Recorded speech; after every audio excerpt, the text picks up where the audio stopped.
दोस्तों अस्सलाम वालेकुम। मुंहिंजो जेको वीडियो आहे उहो सब्सक्राइब कजो, तव्हांजी महिरबानी थींदी। हाणे अॼु पाण ईद जो ॿियो ॾींहुं आहे। कल्ह ईद हुई, उन करे असां वीडियो कान भरीसूं, छो त ईद में मूंखे ॿ शयूं ॾिसण में आयूं। हिकिड़े पासे माण्हुनि ईद मल्हाई ऐं ईद सां गॾु हुननि सिंध जो जेको हींअर ॿरंदड़ मसइलो हले पियो थो, पाणी जो मसइलो, उन पाणी जेको मथां बंदि करण जी कोशिशि कई पई वञे। 6 कैनाल ठाहिया था वञनि ऐं ज़रई ज़मीन असांजी ख़ूबसूरत ज़मीन जेका फार्मिंग जे बहाने सां जेका हड़प करण जी साज़िश कई पई वञे, उन जे ख़िलाफ़ु माण्हुनि पुकारियो, माण्हुनि तमामु वॾा मुज़ाहिरा कया। हर मकतब फ़िक्र, हर क़िस्म जे माण्हुनि ऐं हिन जेका जदोजहद आहे, उन में असांजा आलिम सगोरा, आलिम दीन, उहे बि शामिलु हुया। मस्जिदनि में हर जाइ ते हर मकतब फ़िक्र जो माण्हू इन में हो। त उन माना में असांजी जेका ईद हुई, उहा असांजी ईद जदोजहद में शामिलु थी। हूअं बि असां वटि ईद जो जेका रस्म आहे, उहा शाह लतीफ़ जे जेकॾहिं हिसाब सां, उन जी शाइरी जे हिसाब सां ॾिसंदासूं त उन बि इन ईद जी एॾी अहमियत कान ॾिनी आहे। जा बरात बुतनि जी, बरात माना ईद, जा बरात बुतनि जी सा उन बुख आदेसियनि, जा ख़ुशी आहे। बरात माना फेस्टिवल, मेलो, जीअं शादी जो मेलो थींदो आहे, गॾिजाणी। जा बरात बुतनि जी सा उन बुख आदेसियनि, रोज़ा रिंद रखनि, ईद न उॾा कापड़ी। त पाण माण्हुनि जा सॼी उमिरि रोज़ा आहिनि ऐं ईद खे पाण वेझा ई कोन आहियूं। या वरी जा तोमुल ईद, जा तोमुल ईद सा असां सोए वरिती सूमरा, वेही वीचारनि विसरी ख़ुशी ऐं ख़रीद, सिकण कया शहीद मारू जे मलीर जा। सो हाणे ईद त हुई। ईद खां पोइ जेको असांजो जदोजहद जेको सिलसिलो हलियो आहे, उन में आउं सिंध जे समूरनि माण्हुनि, सॼी क़ौम खे आउं सलाम पेश कयां थो। सिंध जी हू जेका जदोजहद थींदी आहे न, उहा असांजी जदोजहद लाइ असांखे जेको मौक़ो फ़राहम थींदो आहे, उन में असीं सभु गॾु हूंदा आहियूं। असांजो जेका सियासी तारीख़ आहे, उन में जेका ख़राबी पैदा कंदड़ आहे, उहो असांजो रूलिंग क्लास आहे। जीअं मूं गुज़िरियल वीडियो में बि ईअं चयो आहे। तव्हांखे आउं सची ॻाल्हि ॿुधायां त अॼु 1 अप्रैल आहे। 1936 में अॼु असांजी जेका सिंध आहे, बम्बई प्रेसिडेंट्स खां अलॻि कई वई।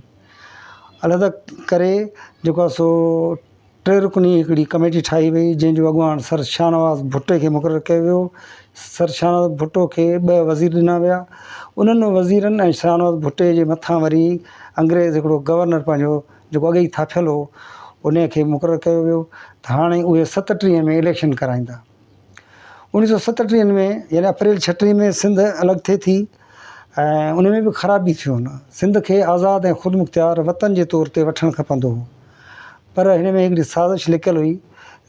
उहा ही हुई त अॻिते हली हिंदुस्तान जे विरहाङे जो कमु बि सिंध खां वरितो वियो ऐं उन सिंध कमु वठण जे करे ई जेका आहे सो सिंध खे ख़ाली ईअं ई आज़ादु न पर ऐं हिकिड़ो ख़ुदमुख़्तियार सूबो ठाहियो वियो। जेका स्टेट हुई उहा सूबो थी वियो ऐं उन खे जेको आहे सो 1937 में इलेक्शन कराई वई। इलेक्शन में असांजी जेका मुस्लिम लीग आहे, उन खे एॾी घणी अक्सरियत हासिलु कान थी ऐं पोइ कांग्रेस ऐं ॿियनि इतिहादी पार्टियुनि में गॾिजी फतेह हासिलु कई ऐं उन्हनि खे हुकूमत मिली। हाणे इहो हिकिड़ो जेको सिंध जो उन दौर जो जेको वायुमंडल हो या एटमॉस्फेयर हो, जेका सूरत हाल हुई, उन में असांखे 3 बल्कि 4 क़िस्म जूं ॻाल्हियूं ॾिसण में अचनि थियूं। हिकिड़ी ॻाल्हि हीअ आहे त हिकिड़े पासे पीर साहिबु पागार हो, हज़रत पीर साईं पागार हो, जंहिंखे पाण सूर्य बादशाह चवंदा आहियूं। सैयद सब्तुल्लाह शाह राशिदी, जंहिंखे सिंधी क़ौम सूर्य बादशाह नालो ॾिनो। उहो अंग्रेज़नि जे ख़िलाफ़ जंग में हो। उन जा जेके उन सां गॾु उन जा साथारी हुया या उन जा साथी हुया, उनखे हुर चइबो आहे। उन हुरनि सॼी सिंध में पीर साहिबु पागारे जी अॻुवाणी में तमामु वॾी हिकिड़ी बग़ावत कई ऐं उन्हनि जो नारो हो त वतन या कफ़न। उहो नारो पीर साहिबु ऐं उन जे सॼी सथ ऐजाद कयो ऐं उन नारे ते ॾाढी कामयाबी थी पई। सिंध तमामु घणो अॻिते वधी पियो ऐं इम्कानु आहे त सिंध जल्द ख़ुदमुख़्तियारी हासिलु करे हा, हिकिड़ो वतन थिए हा, छो त नारो ई हो। ॿिए पासे कांग्रेस पार्टी ऐं ॿियनि गॾिजी उन्हनि जो जेको इतिहाद हो, उन इलेक्शन में हिसो पे वरितो ऐं मुस्लिम लीग बि हिसो पे वरितो 1937 में। पोइ कामयाबी थी कांग्रेस पार्टी खे, जंहिंमें अलाह बख्श सूमरे वज़ारत ठाही, उहो वज़ीर आज़म थियो। उन ॾींहंनि में सिंध जो जेको हुकमरान हाकिम हूंदो उनखे वज़ीर आज़म चइबो, प्रीमियर। ॿिए पासे असांजी जेका मुस्लिम लीग हुई, जंहिंजी जेका अॻुवाणी हुई उहा हज़रत असांजी उहा जेका अॻुवाणी हुई उहा हुई सेठ हाजी अब्दुल्ला हारून। सेठ हाजी अब्दुल्ला हारून खे सर जो बि ख़िताब मिलियल हो ऐं उन मुस्लिम लीग जी अॻुवाणी में उन जो सो कमु थिए कयो। पर इलेक्शन पाण बि न खटी सघियो ऐं असांजो शाहनवाज़ भुट्टो साहब बि न खटी सघिया। पोइ थियो ईअं त शाहनवाज़ भुट्टो त हलियो वियो, पंहिंजो मुल्क छॾे बम्बई वियो, पोइ जूनागढ़ में वञी उते जी हुकूमत में शामिलु थियो ऐं उते अॻुवाणी जो किरदारु अदा कयईं। ऐं अलाह बख्श सूमरे सिंध खे हलायो पिए। पीर साहिब पागारे ॿिए पासे जदोजहद कई पिए। उहा जदोजहद तमामु शानदार जदोजहद हुई। हाणे असांजी जेका सियासत आहे, जेका सियासी तारीख़ आहे, उन में असां वटि हिकिड़ो टियों बि तबिको हो जंहिंखे इहे हिंदू चवनि था। हुया त सिंधी, ऐं इहो हिंदू सिंधी ऐं मुस्लमान सिंधी इहो चवणु कोन ईंदो हो, इहो सिर्फ़ु सिंधी सरबा हुआसीं। पर 1938 में जेका कॉन्फ्रेंस थी उन खां पोइ जेका नतीजा निकिता उन में पोइ इहे ॻाल्हियूं थियूं त बाबा हाणे जो मुस्लमाननि खे गॾु कजे। सिंध जी तारीख़ जेका हींअर पढ़ाई थी वञे न, उन में तव्हां ॾिसंदो त मुस्लिम लीग जी तारीख़ पढ़ाई थी वञे, पीर साहिब पागारे जी तारीख़ कोन थी पढ़ाई वञे, न ॿुधाई थी वञे। उन जे बारे में एॾियूं वॾियूं ॻाल्हियूं नथियूं कयूं वञनि। ऐं जेको अलाह बख्श सूमरो आहे, जंहिंखे पोइ बाक़ाइदे सां साज़िश करे उनखे क़तलु कयो वियो, ऐं उन जे बारे में बि एतिरो घणो नथो ॿुधायो वञे। सरकारी सतह ते सिर्फ़ु मुस्लिम लीग जी ॻाल्हि कई थी वञे, सिंध मुस्लिम लीग। हाणे सिंध मुस्लिम लीग जी जेका उन दौर जी तारीख़ ॾिसंदासूं त यकीन करियो खिल थी अचे। मिसाल तौरु 1938 में मुस्लिम लीग हाजी अब्दुल्ला हारून जी अॻुवाणी में अक्टूबर जे महीने में हिकिड़ी कॉन्फ्रेंस को ठाही, सिंध मुस्लिम लीग जी कॉन्फ्रेंस।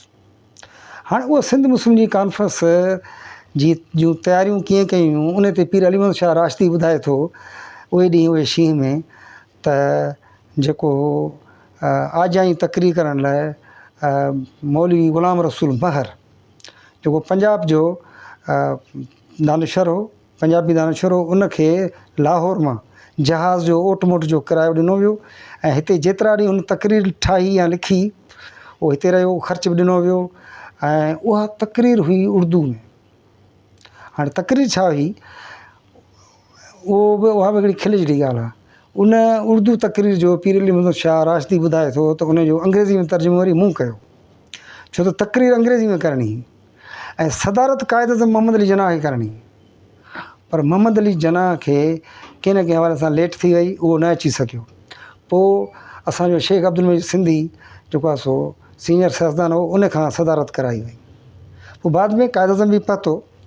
हाणे उन कॉन्फ्रेंस जे बारे में जेका आजाई तक़रीर आहे उहा जो उनजो अंग्रेज़ी में तर्जुमो थियो, उहो हाजी अला बख्श हाजी अब्दुल्ला हारून उन जी रिहर्सल कई, उनखे पढ़ियईं, बार बार यादि कयईं ऐं पोइ उहा पेश कयईं। हाणे उन तक़रीर में त घणियूं ॻाल्हियूं आहिनि, पर हिकिड़ी ख़ासि ॻाल्हि इहा आहे त जीअं त हाणे हिंदुस्तान जो विरहाङो ज़रूरी थी पियो आहे, जंहिंखे उहो नागुज़ीर चयो थो वञे। ऐं ज़रूरी आहे त हाणे इहा ॻाल्हि सम्झणु खपे त हिंदुस्तान विरहाइबो।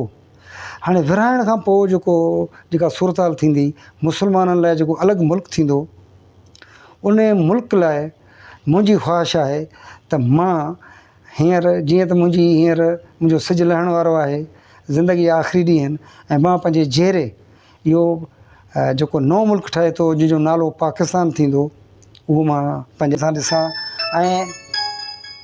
ऐं हीउ जेको सिंध आहे ऐं उनजो वॾो शहर कराची, जेको असां राब्ते जे सिलसिले में तमामु मौज़ून शहर आहे कराची, जेको समुंड जे किनारे ते आहे।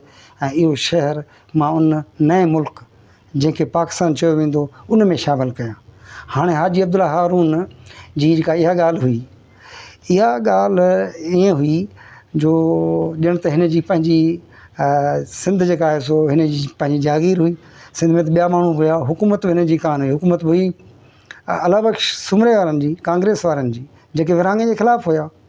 ॿियो पीर साहिबु पागारो हो जंहिं जदो पई अंग्रेज़नि खे कढण लाइ, उहो बि विरहाङे जे ख़िलाफ़ु हो। उहो चए पियो त मूंखे पंहिंजो मुल्क ॾियो, वतन या कफ़न। पर हाजी अब्दुल्ला हारून जी जेका इहा ॻाल्हि त मां विरहाङो असीं चाहियूं था ऐं उते ठहराउ पेश कयो वियो, उन में बि इहे ॻाल्हियूं हुयूं। हलंदे हलंदे जॾहिं क़ाइदे आज़म पहिरें ॾींहं वारे इजलास ऐं ॿिए ॾींहं में कोन पहुतो ऐं टे ॾींहं ते पहुतो या चोथे ॾींहं ते पहुतो, त पोइ ॿुधाई त मूंखे चई त मूंखे ब्रीफ कयो त छा छा कयो अथव। उन ते जॾहिं ॿुधायूंसि त हू त कावड़ियो। हुन हाजी अब्दुल्ला हारून खे चयो त बेली मूंसां अहिड़ी ॻाल्हि न कर, भले उन छो छंडी त इन क़िस्म जी, हाणे उन में लफ़्ज़ ॾाढो ख़राबु आहे त इन क़िस्म जी जेका बकवास मूंसां न कंदो कर। मां कॾहिं बि विरहाङे जो हामी न आहियां, न ई वरी इंडिया खे ॿिनि हिसनि में विराइबो ऐं को नओं मुल्क ठाहियो पाकिस्तान, हुन कॾहिं बि इहा ॻाल्हि कोन कई। ऐं हाजी अब्दुल्ला हारून पंहिंजे तरफ़ां इहा ॻाल्हि कई। पोइ वरी उहा करारदाद जेका हुई, इजलास ख़तमु थियो, घटि में घटि 7 ॾींहं उहा हली कॉन्फ्रेंस। नतीजो कहिड़ो निकितो? कुझु बि कोन निकितो। ऐं त पाकिस्तान ठाहींदासूं। हुन में पंजाब जो जेको प्रीमियर हो